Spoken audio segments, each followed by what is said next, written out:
What up, YouTube Alex? Come back at you with another custom StarCraft 2 cast. Today, we have yet another mod to cover on my channel. It seems like they're endless. This is the C&D mod. This is a mod that is heavily inspired by Command & Conquer and Dune and basically builds an entirely new game within StarCraft 2. It is crazy. Let's go ahead and introduce our players, and then we'll talk a little bit more about this mod. Spawning on the bottom left-hand side of the map, it's our Cult of Sirius player, Riegel, going up against his opponent. Spawning on the top right-hand side of the map, it's our orange Shadow Company player, Jale. Jale is also the developer of this mod. Big shout out to him. Now, I tried to do a cast of this mod a little bit earlier, and then I realized that there are some copyright songs on there, so I had to redo it, but nonetheless, we are back. If you guys are new to my channel, I do cast a lot of custom StarCraft 2 content. If custom StarCraft 2 is something you're interested in watching more of, please consider subscribing to my channel. I'd greatly appreciate it. Now, back to the show.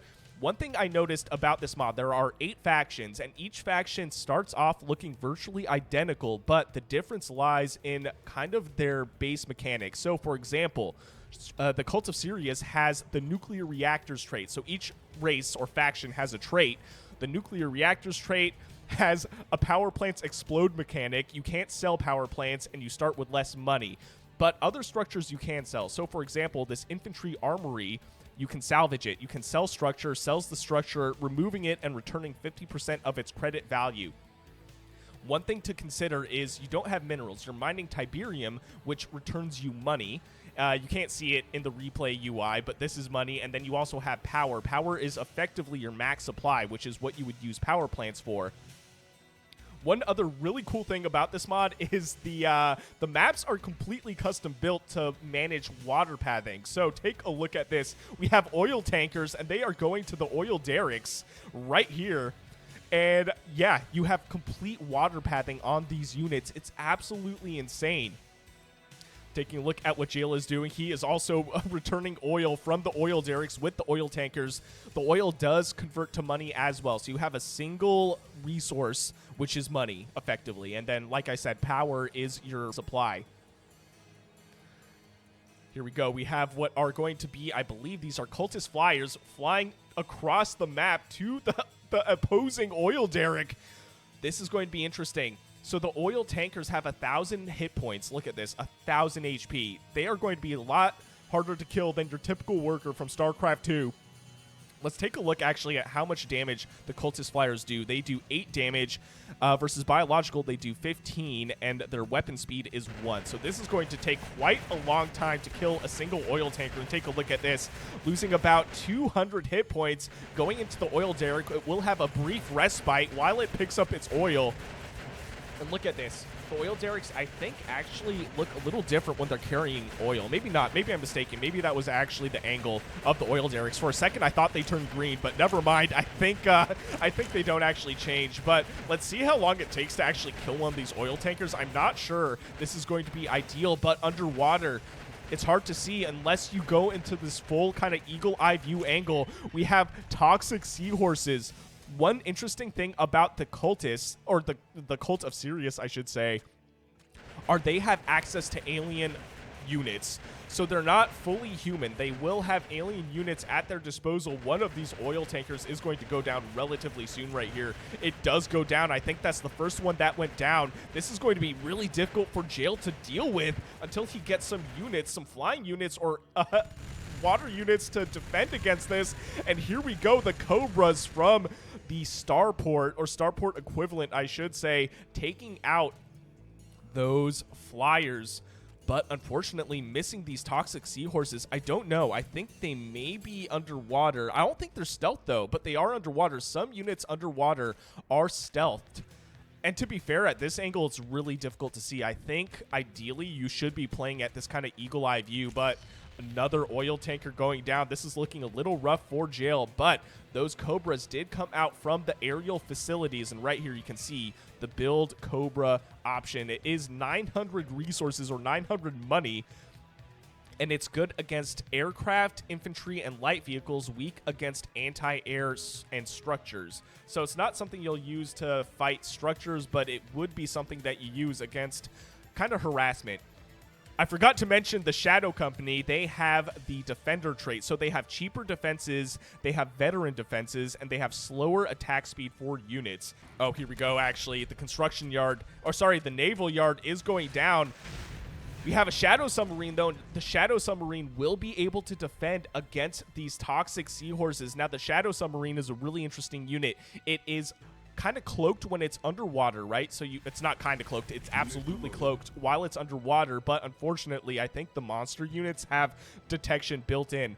But we have a rise to surface option, so when you rise to the surface, it decloaks the submarine and it gives you one more avenue to attack. So while surfaced, submarines are not considered cloaked, but they can use their the light deck gun. So there's a gun on top of the submarine, I believe. When it's uncloaked, it allows you to use that light deck gun. Otherwise, you're underwater and you are cloaked. Now, the Cobras are flying around, checking for expansions from Riegel. Riegel, meanwhile, is happily mining. He does have an alien harvester as well, which is built from the refinery. So, the cultists have the alien harvester. So, the alien harvester, it's less durable than regular harvesters, but slightly faster, and it regenerates. But the Shadow Company has a cloaked harvester that you can build. Let's actually see if they cost any more money. I expect they do. Yeah, just $100 more. So not that much, not that much more money, honestly, for what they are, which is a cloaked harvester. Now, one other thing I have to mention about this mod is the harvesters look almost identical to the harvesters from Silica. If you have not seen that video, I will link it in the top right hand and also in the description below, because this is almost identical to the harvesters from that game, and Silica is an RTS FPS hybrid, heavily inspired by Dune, I want to say. So go ahead and check that out if you are so interested in watching it. Now, this toxic seahorse is at heroic level with 7 kills. Not bad at all. Let's see how much damage it does for melee. Its bite damage does 35 damage. Not bad, and it has acid spit, which has a range of 7. Ground speed of 1.25, not bad at all. Taking a look at the top kind of left-hand side of the map, it looks like Jale has expanded. You guys, I'm not used to looking at this mod, or at this game, I should say, at this angle. I'm used to looking at StarCraft 2 at like this angle, but I feel like we have the option to look at this like eagle-eye view perspective. We may as well use it. These toxic seahorses running to the top side of the map, but will be stopped by these Shadow Submarines. Well, let's take a look. We have stealth detection. Alien monsters are capable of detecting cloaked enemies further than infantry. Okay, interesting. Oh, yeah, they do. Stealth detection. All infantry are capable of detecting cloaked enemies when they get close enough. Interesting. So you have a limited kind of range that you can see units, or where you are like blind to units. Not bad. Not bad at all. So we are listening to the StarCraft 1 music. I don't know if you guys can hear it, but like I said, there were some copyright songs, so I had to stop the recording and start over. I recognized some songs. I was like, wait a minute, that's a real band.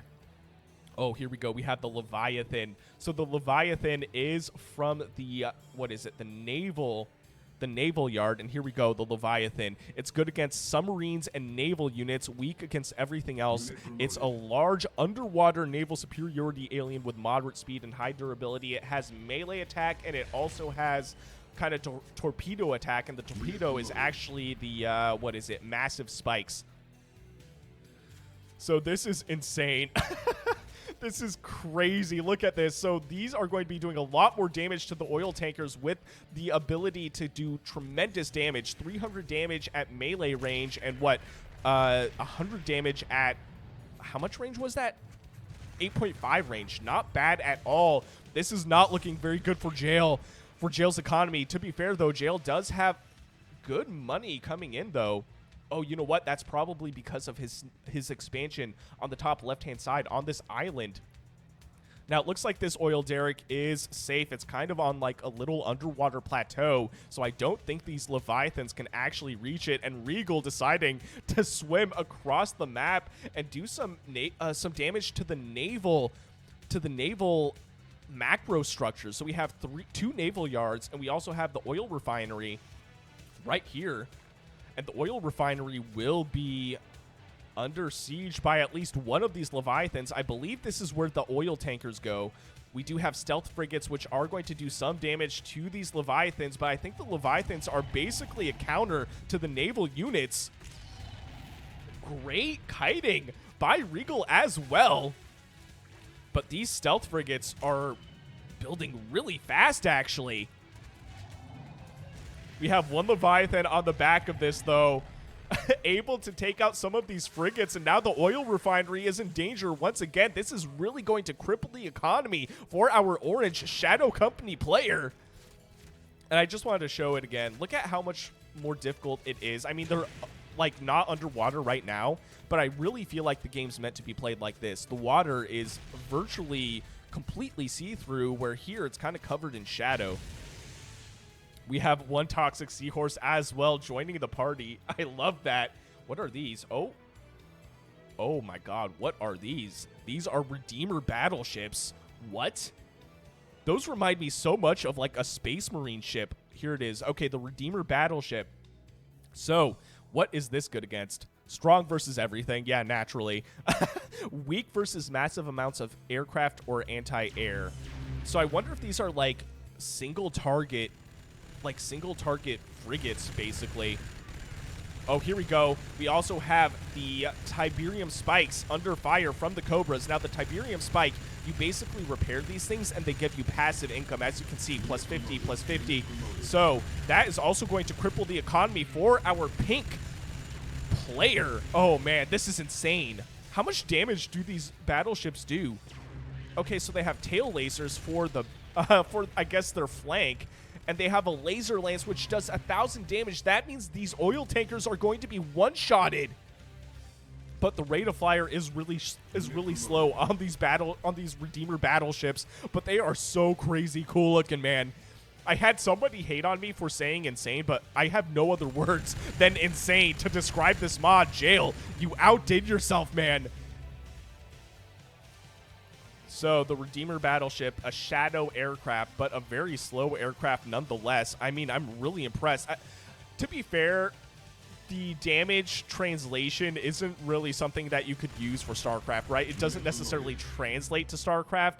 And I don't think you can even play. I don't think you can even play, you know, vanilla StarCraft races versus these kind of C&D races because, like I said, this is basically its own standalone game.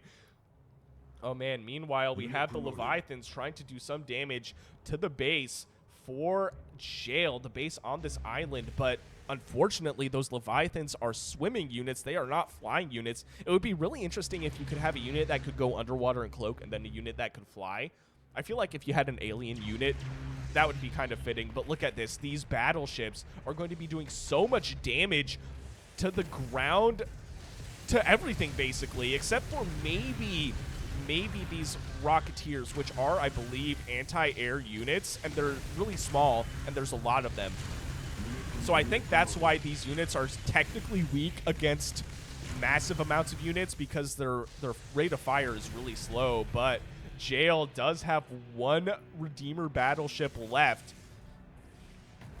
But look at this. So we have, you know, like 1,000 damage for these laser lances, and like a basic structure has like 200 or 2,500, sorry, 2,500 health. So yeah, you'd have like 3 of these Redeemer battleships, and you would do like tremendous damage to all the infrastructure for your opponent. This battleship is on fire. Look at that. That is crazy cool. Oh, man, what do we have here as well? We have more Cobras on the way. Now, the Cobras aren't necessarily good against structures from the description that I read. Man, looking at StarCraft in this angle, I know we're not technically even looking at StarCraft anymore. It's just so different. And the Redeemer battleship does 1,000 damage, ultimately going down, though. We do have a lot of Cobras on the back of this. We'll be able to reinforce Jale's army, and Riegel throwing out the GG, realizing that most of his stuff is destroyed. What a crazy cool mod. If you guys enjoyed what you saw, please consider shooting me a like and subscribe. I would greatly appreciate it. And if you want me to cast any of your own games, I will leave my email and Discord in the description below. And I'll see you guys on the next one.